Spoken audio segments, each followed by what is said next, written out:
Muchas gracias, señor presidente.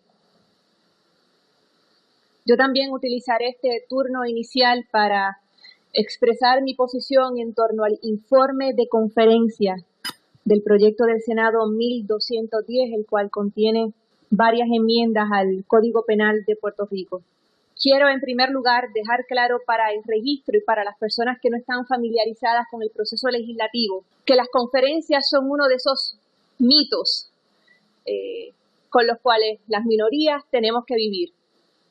No hay tal cosa como una reunión de los legisladores designados en el comité para evaluar qué se debe quedar, con qué debemos coincidir, qué debemos corregir. Eso no pasa. No pasa nunca.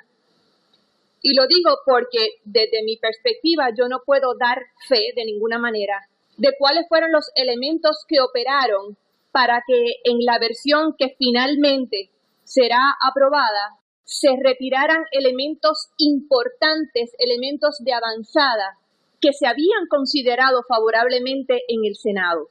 Eso lo decide la mayoría parlamentaria, entre rojos se entienden. Pero el resultado final es el siguiente. Se atendieron, sí, algunas preocupaciones legítimas sobre el tema particular del incesto. Y quiero decir preocupaciones legítimas porque se habían discutido aquí en el hemiciclo y se sabía que iban a ser objeto de revisión. Y hubo la oportunidad de discutirla de la manera más racional y sensata posible con los asesores y las asesoras de la comisión. Por eso creo que sobró completamente, estuvo de sobra la campaña de demagogia y distorsión en los medios de comunicación, porque eso no le hace bien a la minoría, eso no le hace bien a la Asamblea Legislativa, eso no le hace bien al país. Si las cosas se pueden debatir con la verdad, ¿qué necesidad hay de la invención y de llevar esto al extremo de que se está promoviendo la pedofilia? A mí me hablaron hasta del nudismo en las playas. ¿Hasta dónde vamos a llegar? Eso no tiene nada que ver con el asunto. Pero ciertamente había unas preocupaciones que se atendieron y, repito, se sabía desde el día que eso se votó que se iban a atender y existía ese compromiso.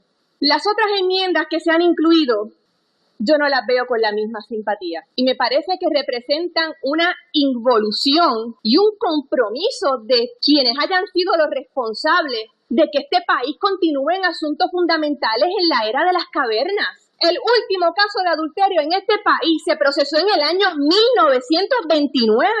¿Qué es que ahora vamos a dedicar los recursos de la policía a retratar quién entra y quién sale de determinado sitio, a intervenir en las habitaciones de la gente? Porque para eso es que está el sistema judicial. En un país que se está cayendo a cantos por el narcotráfico, por la violencia, es una prioridad para el gente restituir el adulterio como delito cuando ya para eso hay unas consecuencias en lo civil. Eso se contempla en los casos de divorcio y tiene unas consecuencias específicas. Me parece una involución absurda. Tampoco veo con buenos ojos el que se devuelva la pena de restitución para los delitos de agresión sexual, de actos lascivos, de producción de pornografía infantil, de distribución de pornografía infantil y de la utilización de un menor para pornografía infantil.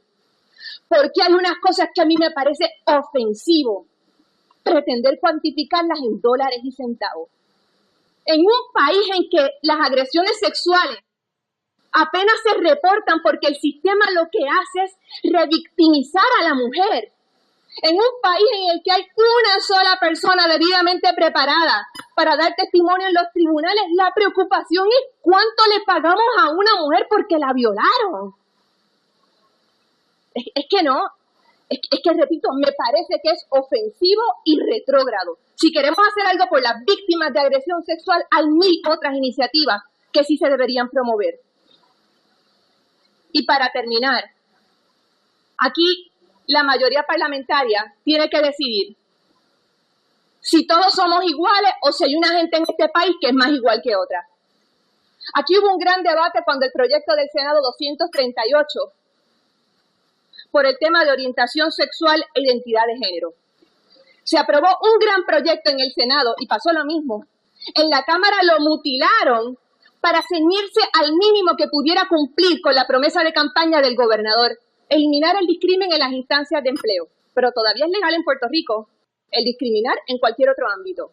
Y ahora reiteran que es una cosa discriminar con alguien porque sea negro, Es muy malo discriminar con alguien porque sea venezolano o colombiano. Es muy malo discriminar con alguien porque es pobre, porque esos son delitos. Pero discriminar con una persona porque es gay, eso no es un delito. Eso es menos malo. Vamos, eso es lo que dicen las enmiendas. Se introdujeron en el comité de conferencia y a mí eso me da vergüenza ajena.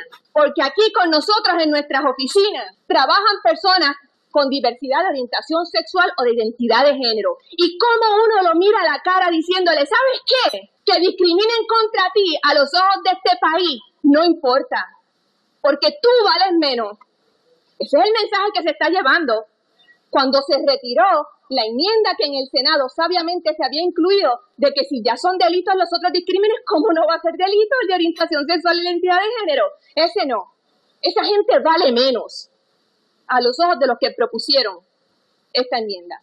Yo reconozco que aquí en el Senado se quiso dar la pelea y yo reconozco que en el balance sigue siendo un buen proyecto. Es un proyecto que hacía falta. Es un proyecto que le trae en muchos otros elementos modernidad al sistema penal de Puerto Rico, pero me da mucha pena que, igual que ocurrió en ocasiones anteriores, esas mentalidades anteriores al diluvio, esas mentalidades cavernícolas, sigan prevaleciendo y favoreciendo que en este país piense que hay gente que no vale tanto como los demás. Son mis palabras.